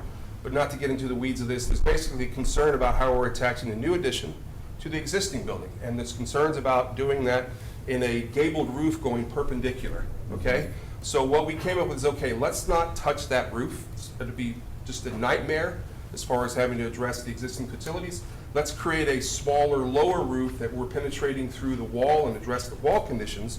And then basically, then when we get out of that small shed roof, which is in the middle, you can say small, you see small roof, then we go to the higher space within the new addition. And so that was our solution. Zoom out a little bit. See if I can. You have to zoom out, I'm sorry. Okay, there you go. Okay, so as you can see now on the left, you can see the addition on the bottom left, and we're creating this little shed because I don't want to connect a gable to a gable on the roof. We'd have to peel that roof off, so it's the least effective as far evasive to address. So we're going to create a little small roof that can be just the entry with a little small cooler space for storage, and then you basically go up to the new addition. This will be simplify even having to barely touch that building other than just the side of that wall. And I believe that's all that I have. So just so, basically the request from Winston and the Challenge, they needed additional freezer space, and basically we're doubling the freezer space that he has. The way the food product comes to them now, the freezer is really where they have the majority of their stuff that they need, so he was looking for double the space there. The budget for this project is $1.2 million, some of which will come from Winston's general fund. He will be able to pay for the actual freezer and portions of the equipment, and then the rest of it will come from the general fund for the building, the roof, and the slab. So, if anybody has any questions for us? Any questions? If not, I need a motion. I move that we approve the design development drawings and specifications that have been presented by LPA. Second. All those in favor say aye. Aye. Opposed, no? Thank you. Consider approval of ESSER 3 federal grant amendment. And this is what Loretta presented to the board at the public hearing. So we've already, She's gone over that, yeah. I need a motion. I'll move on it. I move that we approve the ESSER 3 federal grant amendment. The second. Okay, all those in favor say aye. Aye. Aye. Opposed, no. Thank you. Item J, we're going to move till after closed session. Moving on to K, consideration and possible adoption of a resolution authorizing the sale of a gas right-of-way agreement to City Public Service Board of San Antonio for the purpose of the construction of a gas transmission line and associated equipment over, across, and under the following lands in Bexar County, Texas. And Brandon? Yes. So, well, I can. Yes, ma'am. Tom. This is, so CPS gas, and they're calling it gas and electric easement, but it was the CPS gas company that came to us. They are bringing a transmission line down Somerset Road, kind of across, basically right across our entryway. So what they're asking is what we've had before, where they're just crossing our service road entry, and it's actually an area that is within the 200-foot setback from the property line, so there's nothing that we really could have done, and nothing that we would have been able to do with the property, and it also is not going to stop us from being able to move and access our building. So the recommendation from district staff is that we approve this easement to CPS Gas to allow them to put their gas transmission line underneath our service road. And the value that they offered was $539. So it's not a lot, but this is different dealing with CPS in the city than it was with what we did with Lennar. So there's not really any value to the property that they're asking to try and cross. Are we tied into CPS now there? Not on the gas. When we did the gas, we brought West Texas Gas in, and they actually were approximately $400,000 cheaper than CPS originally. But now CPS sees all the houses, so they're getting out there. So they weren't there to begin with. So we went to both. CPS was like $650, and West Texas was $250 to bring gas to our campus. So, they're trying to get in so they can compete, I guess, for all the gas for those houses that's coming in. Where is this? Is when you turn in off of Somerset Road into our service entrance to go to Legacy, where the buses turn in at Legacy, it's just going to cross right there right on the edge of our property. On Tim's side? No, it'll be on our Opposite side. side. So does it go adjacent to the road, or it goes? No, it crosses perpendicular right across the front. Oh, okay. They'll actually probably have to bore under our concrete driveway to get across it. It's Will it just eventually benefit us in any which way, Thomas? not this one. And that's part of all that work they're already doing out there right now, right? It's part of it, yes. It will help bring more houses possibly faster, getting gas out there. Excuse me, sorry. It will service all of the community in that area that we currently don't have right now. Thank you. Okay. I have a question. Yes, Is ma'am. there, because they're putting that under the road, it's not gonna create, No, ma'am, because they'll have to actually bore it, so when they bore it, they only take the hole in that, it has a sleeved pipe, so it won't cause any. okay, I was Now, wondering if we it's won't gonna allow affect them the to road. actually cut the road, they're Yeah. gonna have to actually bore under it to Okay. get there. Because if they cut the road, then we could probably have problems. If they cut it and then try and re-pour the concrete over, it could fail over time. Yeah, and then But are they this gonna should- take over fixing it every Right, time, and then you it know? would be Yeah. on- It would be on us then. Thank you. We'll require them to bore under it. I move. That's second. Okay, we have a motion and a second. All those in favor say aye. Aye. Opposed, no? Okay. Let's see, that was K, right? Yes. Curriculum and instruction, one thing. Consider approval of purchase from the International Center for Leadership and Education Professional Development. Yes, so this started with some work late in the spring to try to bring some consistency to the professional development and the instructional practices within each one of our classrooms. So many of us attended professional development, it was in June, right, in early June. And tonight, we have some additional information that we'd like to share with the board as we consider moving forward with this, so. Good evening. I'm Richard Schroeder. I'm one of the partners for the International Center for Leadership and Education. We hosted about 10 of your principals and central office staff at our Model Schools Conference in June. It was in Orlando, Florida. And we initiated a conversation about rigor in the classrooms. I mentioned that we heard that earlier tonight. And one of the things we wanted to talk about tonight was a proposal in your packet. We heard from the district in conversations were these things. The need to support leaders in schools. We believe that leaders in schools, the principals and assistant principals, really are a conduit to having great instruction. Your teachers work really hard, and they deserve to be supported. And your principals do a great job. We've worked with them a couple days already this week. They are learning tools that they can use to ensure teachers are rigorous and engaging. To something about consistency, right? Something that engages students. The goal of becoming an A-rated district, we heard about that earlier tonight. And we've had some success with that across the state of Texas. And finally, improving student outcomes. This project is really meant to engage adults so they can interact and improve the outcomes for students. Your students come to school, they work hard, your teachers work really hard every day. The idea here is to really improve this through a number of phases. And so one of the phases, one of the ways we work is to really focus on the alignment with the district, our partner. Every time we work with a district, we make certain we honor things that are going on. We cater our delivery, our instruction, our support to what you're working on already. You have a great instructional framework already. You have a great strategic plan already. And so we work hard with your district leadership to align those practices. There are 5 phases of this approach. The phase 1 is alignment. Phase 2, we've started already a little bit. Your principals attend to model schools. That kicked off kind of a project already. And this project, the proposal is to be going over 3 years. Build instructional leadership expertise in them. Then we move on to empowering your instructional coaches, the ones who work with the teachers every day.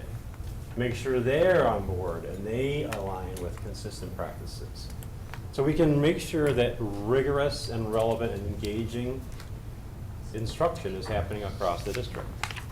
Build collective efficacy, that means that we are going to use your data sources more effectively to guide our work. We teach teachers and principals and coaches and central office folks to make sure that we're using data sources. You have a great data source coming online this year called MAP. You've heard about that probably. You have STAR. There are different data sources we want to encourage, enable, empower teachers to use. And finally, we coach side by side.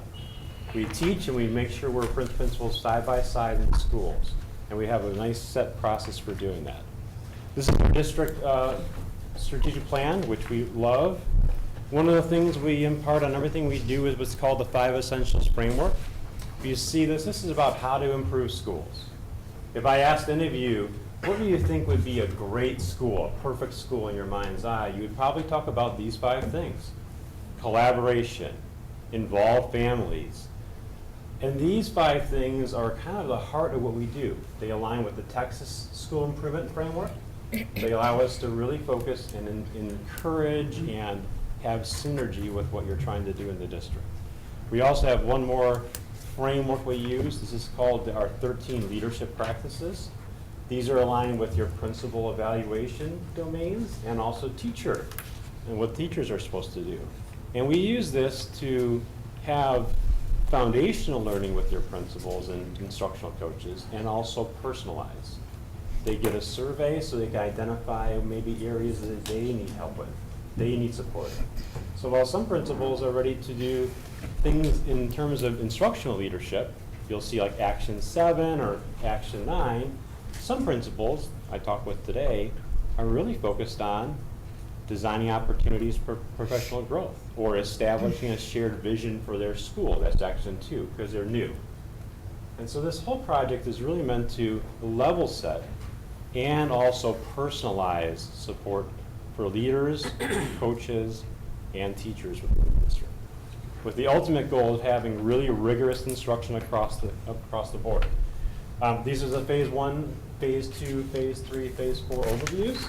Our goal is to have your district on stage at the Model Schools Conference in, well, hopefully a year, maybe 2.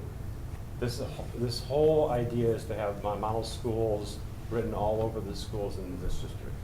Board members come to Model Schools conferences too, so we love to have some of you come in the next year or 2 years to Orlando, Florida, which is always a fun time. And it's really a chance to learn with colleagues from across the country. That's the idea behind the project today. A couple examples of success in the state nearby, Bernie. We worked with Bernie for a number of years, 6 years to be exact. They're an A-rated district. Cy-Fair, Texas, another district that we work with.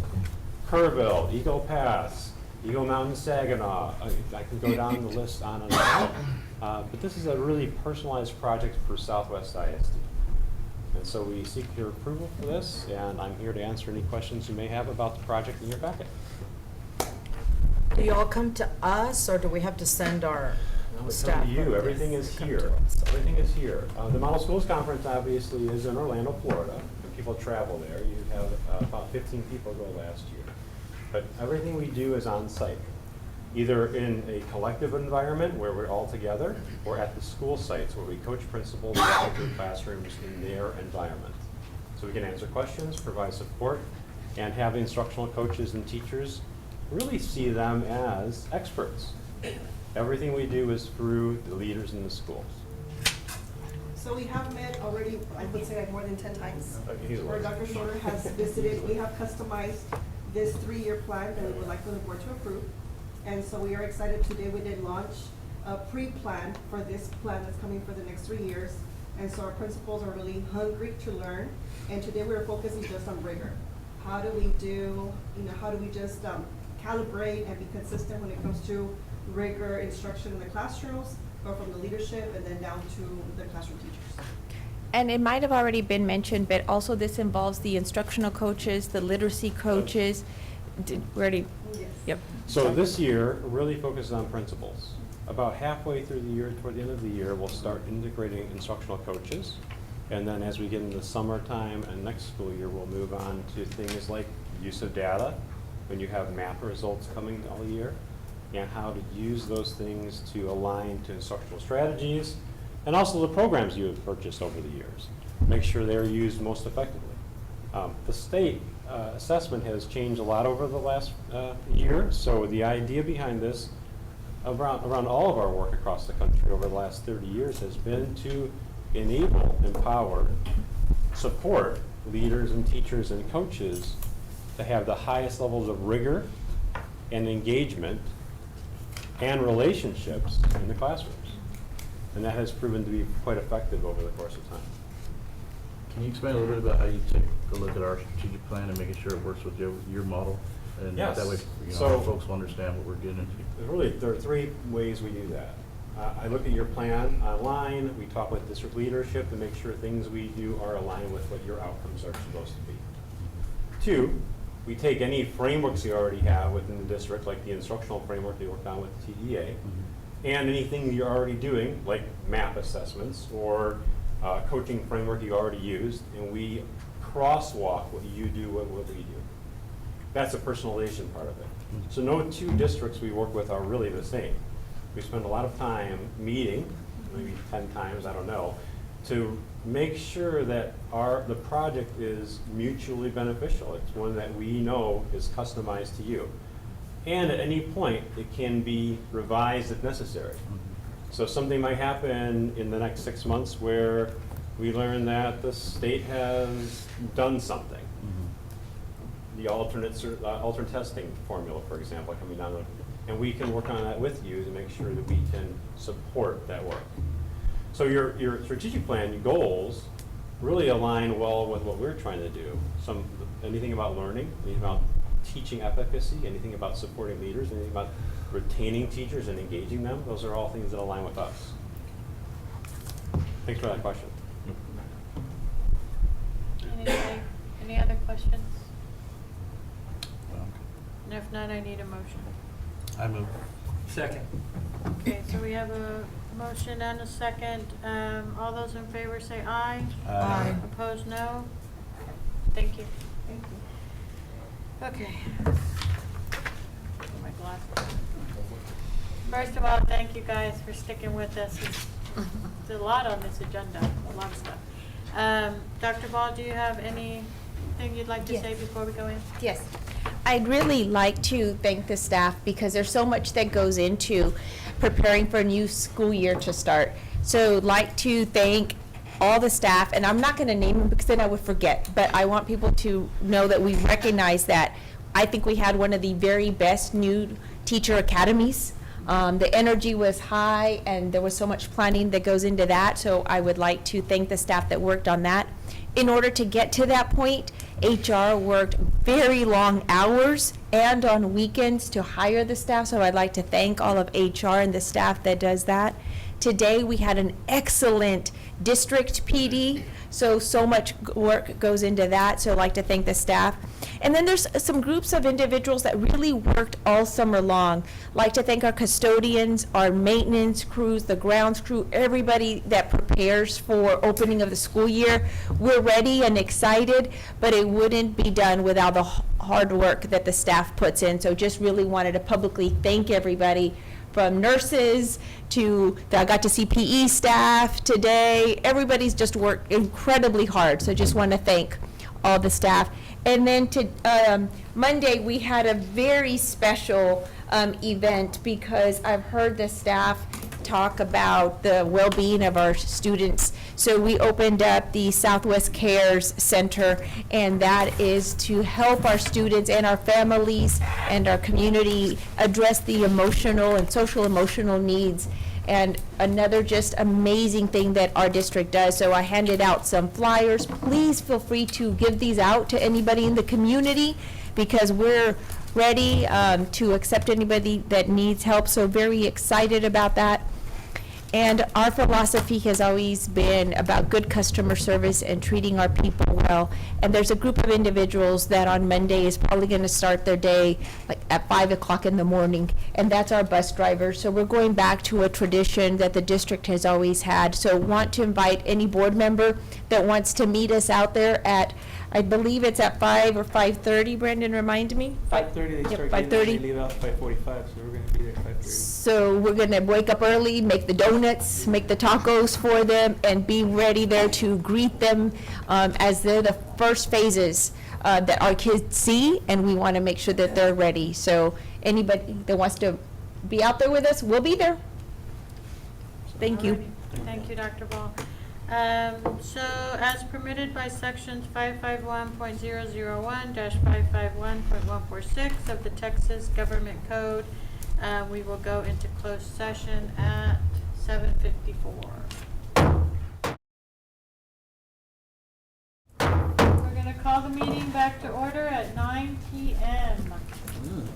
Okay, we're going to go to item J that we had moved. Consider resolution of a good cause exception for the Southwest Independent School District Board of Trustees on the requirements of House Bill 3. We've already discussed that, board. We need a motion. I move. Need a second? Second. Joe, second. All those in favor say aye. Aye. Opposed, no. Thank you. What is the item number for the personnel? Oh, here we go. Where is it, Mona? The word? On the last page of the agenda. Okay, so we need a motion for the superintendent's recommendation. I move that we approve the superintendent's recommendation on personnel. I'll second. James Sullivan, second. All those in favor say aye. Aye. Opposed, no. Thank you. And I think that is it. Dr. Ball? Just want to remind everybody about our convocation. We're very excited about it, looking forward to a beautiful event. All right, meeting is adjourned at 9:02.